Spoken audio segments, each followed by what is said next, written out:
অনেক রক্ত ঝরেছে, অনেক গুম হয়েছে, অনেক হত্যা হয়েছে, অনেক মানুষ এখনো হাসপাতালে কাটাচ্ছে। তাদেরকে নিয়ে চিন্তা করুন।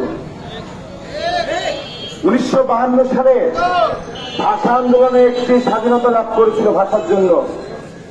1962 সালে শিক্ষা আন্দোলন হয়েছিল শিক্ষার জন্য। 1971 সালে স্বৈর শাসককে পতনের জন্য একটি আন্দোলন হয়েছিল।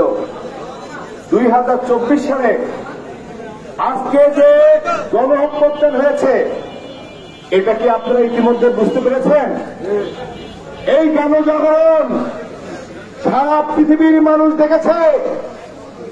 আকাশ বাতাস পূর্ব পশ্চিম উত্তর দক্ষিণ সবার শরীরে শিহরণে রক্তে জেগে উঠেছিল।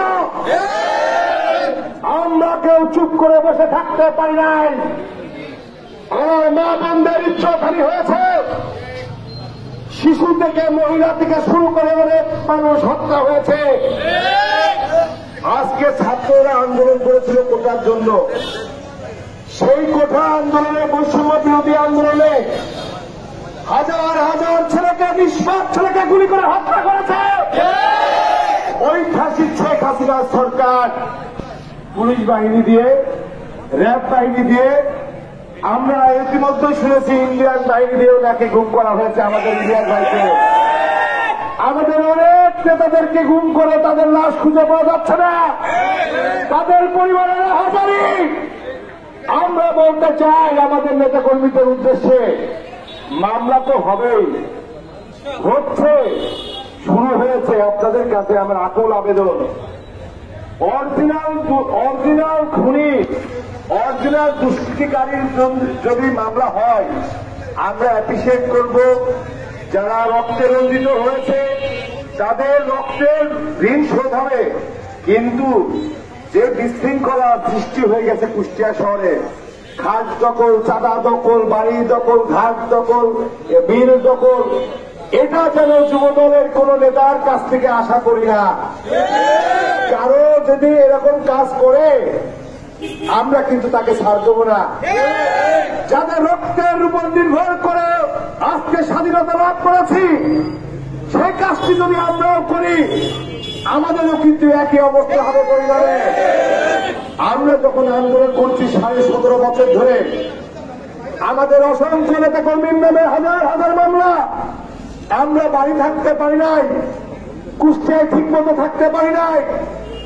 এই ঢাকা কুষ্টিয়া, ঢাকা কুষ্টিয়া, ঢাকায় যায় হাইকোর্ট থেকে মামলা জামিন দিচ্ছি, আবার কুষ্টিয়ায় চলে আসছি, আবার মামলা খাচ্ছি, আবার ঢাকায় যাচ্ছি। আজকে কিন্তু আমার লোকের অভাব নাই, বিএনপির জনসমর্থনের অভাব কোনোদিনই ছিল না, কিন্তু রাজপথে সৈনিকের অভাব ছিল। এই রাজপথে আমরা হাতে গোনা কিছু মানুষ এই জেলাতে আন্দোলন সংগ্রামে লিপ্ত ছিলাম। সর্বশেষ আন্দোলনে ঢাকাতে পলাতক ছিলাম, ছাত্রদের সাথে আন্দোলনে শরিক হয়েছিলাম। এই বিগত সরকার পতন হওয়ার 3 দিন আগে কুষ্টিয়াতে চলে আসলাম, এসে আন্দোলনে শরিক হলাম। আজকে বক্তব্য যেটার কারণে আজকে এই প্রোগ্রাম, আমি বলতে চাই ওই শেখ হাসিনা, ওই আওয়ামী লীগের প্রত্যেকটা বাহিনী, যুবলীগ, ছাত্রলীগ যারা অন্যায় করেছে তাদের বিচার হতে হবে। যারা পুলিশকে দিয়ে আমাদের নেতা কর্মীদেরকে হয়রানি করেছে তাদের বিচার হতে হবে। যারা মা বোনের ইজ্জত হানি করেছে তাদের বিচার হতে হবে।